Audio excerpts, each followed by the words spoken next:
Good morning বন্ধুরা, তোমরা সবাই কেমন আছো? আশা করি সবাই খুব খুব খুব ভালো আছো। আমরাও কিন্তু বেশ ভালো আছি। তো অনেক দিন পর কিন্তু আমি তোমাদের কাছে আবার একটা ছোট্ট ভিডিও নিয়ে এসেছি। আর তার সব থেকে আগে সবাইকে জানাই হ্যাপি নিউ ইয়ার। তোমাদের নতুন বছর যেন সবার ভীষণ ভালো কাটে। আর তোমরা যে ভিউটা দেখতে পাচ্ছ, এটা কিন্তু একদম আমার ব্যালকনি থেকে তোলা। আর কি অসাধারণ লাগছে না আকাশটা দেখতে, যেটা আমি বারবার করে বলে থাকি। তো যাই হোক, বেশি কথা বলবো না, চলো আমার রান্নাঘরের দিকে যাওয়া যাক। তো যেমনটা বললাম, আমি কিন্তু এসে গেছি আমার রান্নাঘরে। তো আজকে আমি বানাবো মাছের কালিয়া। হ্যাঁ, মাছের কালিয়া। আমি জানি এটা সবারই ভীষণই একটা পরিচিত রেসিপি, কিন্তু আজকে কিন্তু এটা আমি একদম অন্যরকম উপায়ে বানাবো। তো তার জন্য এখানে বেশ বড় বড় ছ টুকরো মাছ আছে। আর আমি এখন একটু নুন হলুদ দিয়ে ভালো করে মাখিয়ে কিন্তু প্রায় আধ ঘন্টা থেকে 40 মিনিট আমি রেখে দেবো।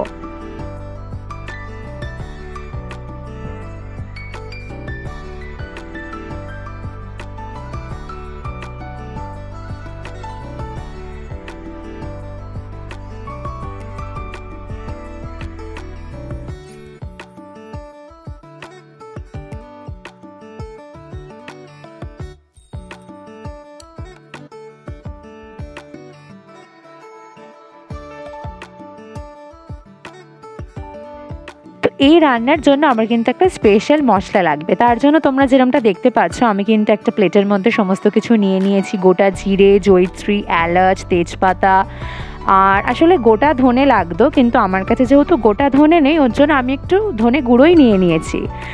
আদা রসুন বাটা, পেঁয়াজ কুচি, কাঁচা লঙ্কা, টমেটো, এইসব কিন্তু লাগবে। তো এখন যেটা করব, একটা প্যানের মধ্যে এই জিরে, ধনে, তেজপাতা, ছোটো এলাচ, দারচিনি, এগুলোকে আমি ভালো করে কিন্তু ড্রাই রোস্ট করে নিয়ে আমি কিন্তু মিক্সিতে এটা একটা পাউডার বানিয়ে নেব। তো এটা কিন্তু একটা এই রান্নার একটা সিক্রেট মশলা বন্ধুরা। তো চলো তোমরা দেখতে থাকো।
এবার তোমরা যেরকম দেখছো, প্যানের মধ্যে কিন্তু আমি সর্ষের তেল নিয়ে নিয়েছি। হ্যাঁ, এই রান্নাটা আমি সর্ষের তেলে করব।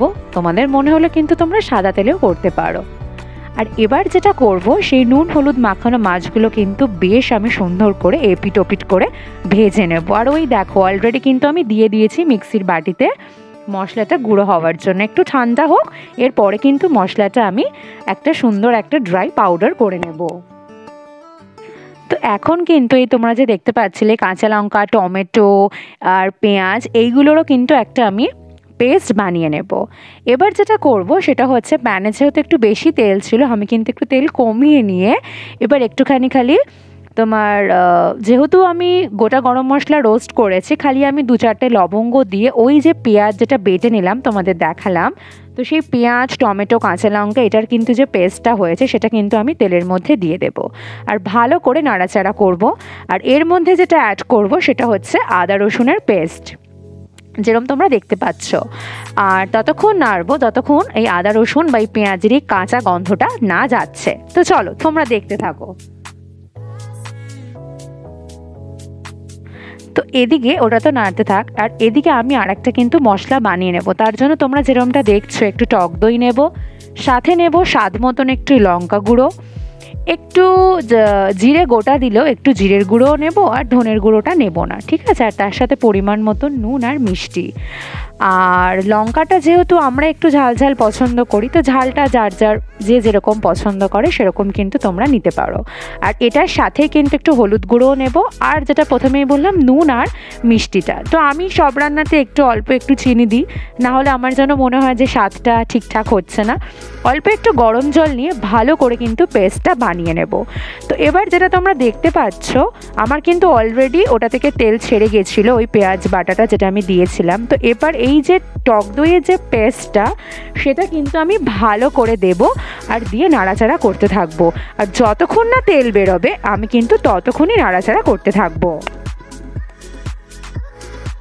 তো এখন যেমনটা দেখা যাচ্ছে আমি কিন্তু একটু জল দিয়ে দিলাম, ঠিক আছে। আমি আরেকটুও জল দেবো, আর অবশ্যই কিন্তু গরম জল। আমি আগেও বলতাম যে রান্নায় সবসময় আমি গরম জলই দিয়ে থাকি। তো তোমরা যেরকমটা দেখতে পাচ্ছ, যেহেতু এই জিনিসটা একটু গ্রেভি গ্রেভি মতন হবে, তাই অনেক ঝোল তো রাখবো না।